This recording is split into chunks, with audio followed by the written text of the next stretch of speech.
Wow. Right. Speaking of the Yankees, Carlton Banks, and I know you're not very much I'm not a Spankers fan. What them Yankees doing? You're not a Yankees fan. I understand that. You're not really a baseball fan, but you're a sports fan. I always preface my baseball questions to Carlton by saying you're a sports fan first. True that. How do you feel about, and you might be able to relate to this because your team is the Dallas Cowboys and your rival is the Washington Redskins, so you can relate to this question. How do you feel when people constantly throw how much money your team spends with regards to the performance that you see on the field? Do you see a correlation, a direct correlation to payroll versus performance, or do you see it not really as big of a deal as some of the quote-unquote haters make it out to be? It's not as big a deal as the haters make it out to be. If you take in consideration, you have small markets like Tampa Bay who have a history of being spoilers to the Yankees, and other teams like Texas who don't spend a lot of money, who can get good players and do well and be productive. Spending a lot of money comes with a drawback. You know, you have that luxury tax that you have to pay, but then when you spend that money, you're getting something back from the fans, because I have to admit, Yankee fans are, good gosh, you can just turn around like Steeler fans. And find they're Yankees everywhere. Fan. I can't say they're Steeler fans everywhere. Yes, they are. No. Australia, okay. Zimbabwe, okay. Norway. That's good. Anyway, you got it. Still a fan. You're not America's team, even though you came from an America-based, industry. Well, let me ask you a little bit more specifically. And we're a New York sports-centric team simply because your host is a New York sports fan. So feel free at 804-447-0601 to challenge me, change the subject. But I do think that it is a fair question whether you're a fan of the Yankees or not to look at the payroll that the Yankees have, which me personally, I don't necessarily correlate to production on the field, and I can get into that and why, but we unfortunately don't have the time in this segment. But what I will say is this: you have a player like Mark Teixeira, who batted .300 for several years prior to coming to New York. His first year in New York, he batted .290. Then he went down to .250, and then he's down to .248. Currently, he's batting .228 or something like that. And this season, they moved him from the 3 spot down to the 5th spot. Ooh. After having not played this weekend. And Grizz, I'm gonna have him come to you on this one. After not having played this weekend because he apparently had a respiratory issue, when he returned to the lineup last night against the Kansas City Royals, Joe Girardi placed Mark Teixeira in the 7th spot. Wow. So my question to you is this: when you have a highly touted free agent that comes to your team and does not produce, right? As a fan, and I'm going to ask you this as a fan, not as an analyst, as a fan, right, how do you rationalize not losing your damn mind when you see him on the field? Because I'm a Yankees fan, and 10 days ago I was in Yankee Stadium. You were calling out. I was there. I was in the building. And I could tell you what I was doing. But as a fan, I mean, think of it from your Steelers perspective. Right. How do you rationalize? You gotta look at it two ways. If you're on the business side of it, if you look at it business wise, long-term franchises that have a deep fan base, such as the Yankees, really don't have much. I don't think they really care about how much pushback they get if a top free agent is not performing. Reason being is that no matter who they have at first base, no matter who is batting 7th, you could take out Mark Teixeira, you could put in a Jason Giambi, you could put in a Don Mattingly. The fans are gonna fill that stadium. Right. They're gonna pay whatever the luxury seats. They got the leather. They got some nice seats there at towards the plate. But anyway, my point is that they almost take for granted the fan base, but they're always going to be there. They're always going to be in the chase for the pennant. So which is crazy because you can be down 30 games. And then all of a sudden they just expanded. I think they expanded this year, didn't it, Marcus? They expanded the playoffs. They another wild card. You got 2 more teams in the playoffs. Right. But one for the National, one for the American League. So what they used to have is 1 wild card.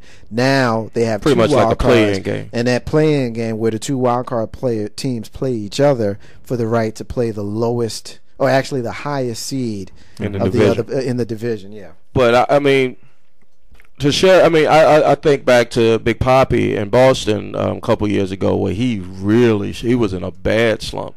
And yeah, the fans in Boston got on him a little bit, but you didn't see the Boston Brass throw the baby out with the bathwater. You know, they stuck with it. You paid the man the money. He's gonna see his money one way or the other. Right. You know, so as a businessman, you know, you just got to see it through. You can't just quickly react on something like that. Now, as a fan, yeah, I'm gonna be pissed because I'm sitting there paying. Especially if I'm paying like good luxury box seats or box seats at a stadium or a PSL at a football game or anything like that, and I'm coming to see my team perform. That's my leisure time. That's my hard-earned dollar. You know, and those prices are outrageous. I don't even know what I tried to go see a Steelers game in Baltimore 2 years ago, and $450 on StubHub on the lower level at M&T Bank. Well, that's also that person trying to make some money too. I know, but still, I mean, no, it was a crew. It was a, you know, take the bus up there and all, the whole thing. But just think if you had season tickets. How much do season tickets cost for Cowboys or Giants? I can't imagine. I mean, it's going to be at least $1,500. Now, when you go in there when you go in there and you're a fan, you have the expectation that you're going to win because you're paying your money. I'm paying my money, right? But see, so they have an expectation. Ownership has an expectation to put the best product on the field. So to answer your point, Marcus, I mean, as a fan, I can't be mad. I tell Carlton this all the time. I can't be mad at the Dallas fans or the Dallas owner or Dan Snyder. At least he goes and pays. He might not make the right decisions on who he pays, but they go out and put the best people that they think on the field. I didn't, just like when we had T.O. You got on me so bad about having T.O.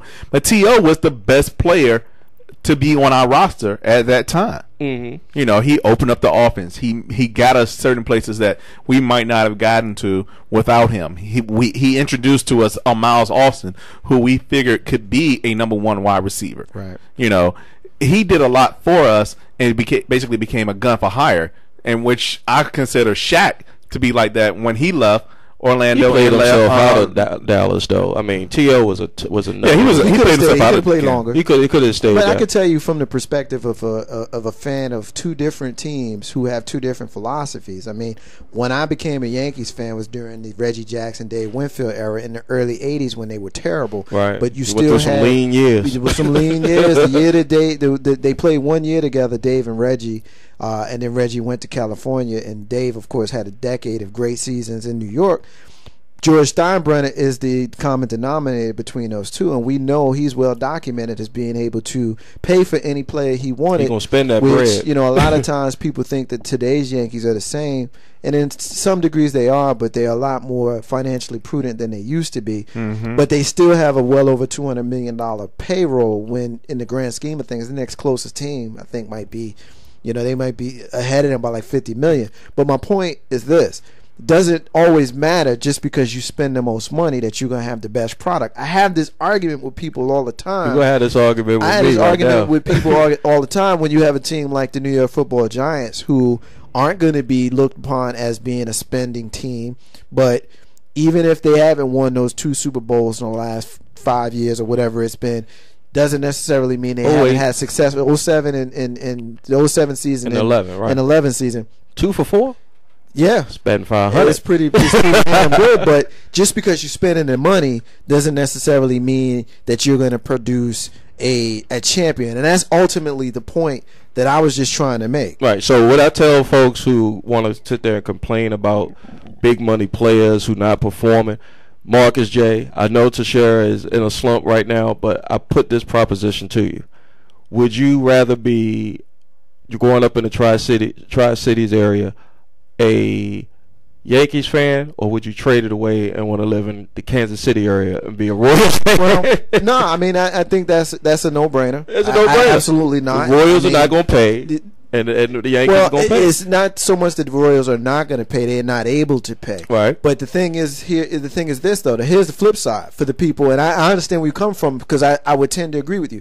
But here's the thing: you got a team like the San Diego Padres a couple of years ago who have money. People don't realize because they don't, they're not on the national scale, but they have money, and their owner was going through a divorce. Not the Dodgers. The Dodgers were well documented with their owner going through a divorce. way under wraps in San Diego. In San Diego, their owner was going through a divorce as well, and he wasn't paying for players. He did a fire because sale. He wanted to save his money. Yeah. He fire sale. Exactly what he did. Trevor Hoffman So was when out. that's why he ended up. I can't remember Milwaukee. Chicago. He was in Milwaukee. He went to a couple places. Before he settled down. So for the people who want to complain about the Yankees and the Red Sox and the Mets and the Dodgers who spend so much money in Major League Baseball, my question to you is this: if you are a Kansas City Royals team, or you're a Minnesota Twins team, or you're a St. Louis Cardinal who've won 2 World Series in the last 10 or 12 years, what are you doing? Pittsburgh Pirates, yeah, wow. Exactly.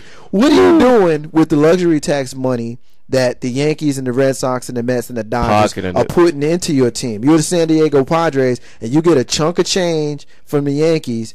What's that owner doing? He's saving it, putting it in his pocket because he don't want his old lady to get her hands on it. That's democracy at its worst. But you know what, though? Those are the people don't understand the financial aspect of it. They just want to throw in my face, well, the Yankees spend the most money. No, you got to look at all sides of it, because you got to take yourself out of the fan position and put yourself in either whether you're the player or you're in a front office position. Like, if you're running your own business, why would you not want to be the best business that you can be, unless you know that gravy train is always going to be there. That fan base is always going to be there. Right. If you're in Kansas City, they don't care if you're getting 5,000 in the seats or 30,000 in the seats. They getting money from somewhere every single week, from the Yankees, from all these big market teams, and they don't have to. They don't have the responsibility of putting out a good product. So shame on the Royals, shame on the Pittsburgh Pirates and the Twins. You know? The Twins actually have been good. They need to contract and go to the old school style where everybody is in the American League had 14 teams. It wasn't a division or in the national. I'm an old school type of fan in that, because yes, I mean you have that pennant race chase, but there's a clear-cut winner. When they water it down with putting these wild, I don't agree with putting this wild card, because you can get in at 88 and what. The only thing that I'll say to that, win 80 games and win the World Series. It's a fair point. It's a fair point, and I thought about that. The only thing that I'll say to that is this: you got 31, 32 baseball teams, and if you only take the division winners, you basically only have 8 teams getting in. Right. And other sports definitely expand the amount of teams that they have. You don't only want to have 8, because if you only have 8, you don't really have a lot of opportunity for other teams to get in. Right, I feel. And then you're looking at takes July. The excitement out. You're looking at July, and the Pittsburgh Steelers the Pittsburgh Pirates are already out. August, and you already done. I'm gonna go ahead and go to my next caller in just a moment. I want to take this break, and when I come back, I got a special caller on the line that wants to get in on the discussion. Ain't no half step. I wonder who that could be. I wonder. I'll give you a hint. Stay tuned. We talked about him a few minutes ago. I'll give you a hint. Ain't no half step in Marcus J. Be back in a minute.